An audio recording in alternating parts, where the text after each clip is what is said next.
Hi. Palakkad നടന്ന art of ഡ്രൈവിംഗിൽ പങ്കെടുത്ത മുഹമ്മദ് ഷാരൂഖാണ് എൻ്റെ കൂടെയുള്ളത്. ആള് സോഫ്റ്റ്വെയർ എഞ്ചിനീയറാണ്.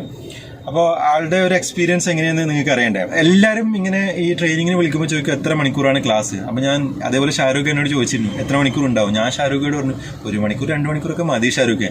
അപ്പം ആൾക്കൊരു ഡൗട്ട് ഉണ്ടായി, ഈ 2 മണിക്കൂറിലേക്ക് എന്താ പറഞ്ഞു തരുക, ചെറിയ സമയമല്ലേ.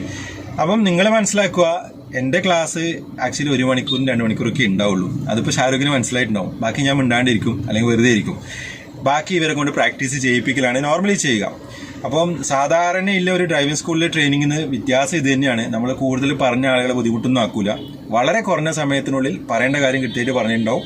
അത് മനസ്സിലാക്കി എടുത്തു കഴിഞ്ഞാൽ പിന്നെ സംഭവം ഈസിയാണ്. അത് മനസ്സിലായില്ലേ ഷാരൂഖ്? ഇപ്പം മൂപ്പർ എഞ്ചിനീയർ ആയതുകൊണ്ട് വളരെ പെട്ടെന്ന് ആ കാര്യങ്ങൾ മനസ്സിലാക്കി എടുത്തു. അപ്പം അല്ലാത്തവർക്കും ഞാൻ ക്ലാസ് എടുക്കുന്നുണ്ട്. അപ്പം നിങ്ങൾക്ക് എത്ര പെട്ടെന്ന് മനസ്സിലാക്കി എടുക്കാൻ പറ്റുന്നോ അത്രയും സമയം നിങ്ങൾക്ക് സേവ് ചെയ്യാം. പെട്ടെന്ന് കാര്യങ്ങൾ ഓക്കെ ആവും. അല്ലാണ്ട് ഇങ്ങനെ വലിച്ചു നീട്ടി കൊണ്ടുപോയി 2 ദിവസം ക്ലാസ് 3 ദിവസം ക്ലാസ് അങ്ങനെയൊന്നുമില്ല. ഏതാനും മണിക്കൂറുകൾ മാത്രമേ ആവശ്യമുള്ളൂ. അതും കൂടെ നിങ്ങൾ ഈ വീഡിയോയിൽ നിന്ന് മനസ്സിലാക്കുക. അതിനുള്ള ബെസ്റ്റ് എക്സാമ്പിളാണ് ഷാരൂഖ്. ഞാൻ ഏകദേശം 1 മണിയൊക്കെ ആയി എത്തുമ്പോൾ 12 1 മണിയൊക്കെ ആയി. നമ്മൾ ഏകദേശം ഒരു 4 മണിയൊക്കെ ആകുമ്പോഴേക്കും സംഭവം കഴിഞ്ഞു. ഇപ്പോൾ ഇങ്ങനെ കൂടെ ഇങ്ങനെ വന്നതാണ്, വേറെ പ്രശ്നങ്ങളൊന്നുമില്ല. അപ്പോൾ അത്രയൊക്കെ ഉള്ളൂ കാര്യങ്ങൾ. ഇത് വലിയ റോക്കറ്റ് സയൻസ് ഒന്നും അല്ല. നിങ്ങളൊക്കെ കാര്യങ്ങൾ മനസ്സിലാക്കാൻ വേണ്ടി ശ്രമിക്കുക. എവിടെയാണ് വർക്ക് ചെയ്യുന്നത് ഷാരൂഖ്? ഞാൻ ബാംഗ്ലൂർ സോഫ്റ്റ്വെയർ എഞ്ചിനീയർ ആയിട്ട് വർക്ക് ചെയ്യുന്നു. എത്ര വർഷമായി? ഞാനിപ്പോൾ ഗ്രാജുവേറ്റ് ആയിട്ട് 1 കൊല്ലം ആയിട്ടുള്ളൂ. 1 കൊല്ലം ആയിട്ടുള്ളൂ. ഓക്കെ, എങ്ങനെയുണ്ട് ഇന്നത്തെ ഒരു എക്സ്പീരിയൻസ്? വളരെ അടിപൊളിയായിരുന്നു. എനിക്കിപ്പോൾ ഡ്രൈവിംഗ് എങ്ങനെ പഠിക്കണമെന്ന് മനസ്സിലായി. എങ്ങനെ ഒരു ലെഫ്റ്റ് ചേർന്ന് എടുക്കണം എന്നുള്ളതും ഒരു ഒബ്ജക്ട്സിലുള്ള ഡിസ്റ്റൻസിലുള്ള കാൽക്കുലേഷൻസ് എങ്ങനെയാണെന്നും എല്ലാം കറക്റ്റായിട്ട് എനിക്ക് മനസ്സിലായിട്ടുണ്ട്. മുമ്പേ ആക്ച്വലി ഒറ്റക്ക് എടുത്ത് പോകാനുള്ള ഒരു ധൈര്യം ഉണ്ടായിട്ടില്ല അല്ലേ? ഇല്ല, എനിക്ക് കൂടെ ആരെങ്കിലും ഒന്ന് വേണമായിരുന്നു. കൂടെ ആരെങ്കിലും വേണം, എന്നാലേ എടുക്കുള്ളൂ എന്നുള്ളൊരു ഇതാണ് ഉണ്ടായത്. ആക്ച്വലി ഏറ്റവും കൂടുതൽ പേടിയായിട്ട് ഉണ്ടായത് ലെഫ്റ്റ് സൈഡ് ജഡ്ജ്മെന്റിലായിരുന്നു. രണ്ടും പേടിയുണ്ടായിരുന്നു. ഓക്കെ, ഇപ്പോ പിന്നെ നമുക്കൊരു കയറ്റത്തിൽ നിർത്തിയെടുക്കേണ്ടത് എങ്ങനെയുണ്ട്?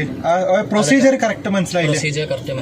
ഓക്കെ, ഹാൻഡ് ബ്രേക്ക് ഇട്ടിട്ട് നമ്മൾ ഒരുപാട് പ്രാവശ്യം ട്രൈ ചെയ്ത് നോക്കി. പിന്നെ അതൊരു ലെവലിലേക്ക് എത്തിയിട്ടുണ്ട് ഇപ്പോൾ ഏകദേശം. ഇനിയിപ്പോൾ നിങ്ങൾ പ്രാക്ടീസ് ചെയ്യണം, സ്വന്തമായിട്ട് പ്രാക്ടീസ് ചെയ്യണം. അപ്പോൾ നമ്മളിപ്പോൾ നല്ല ട്രാഫിക്കുള്ള റൂട്ടിലേക്ക് വന്നു. നമ്മൾ എന്താ പറയുക, ഷോപ്പിന്റെ ഇടയിലൊക്കെ ഇറങ്ങി വന്നു.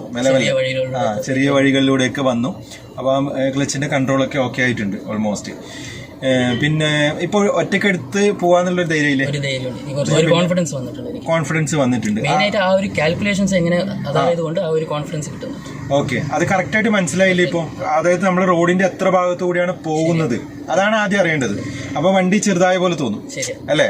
ഓക്കെ, അപ്പൊ അത് കറക്റ്റ് ആയിട്ട് ഷാരൂഖിന് മനസ്സിലായിട്ടുണ്ട്. ഇങ്ങനെയുള്ള സിമ്പിൾ ആയിട്ടുള്ള കാൽക്കുലേഷൻസ് ആണ് നിങ്ങൾക്ക് അറിയേണ്ടത്. പിന്നെ ഹാപ്പി അല്ലേ ഷാരൂഖ്?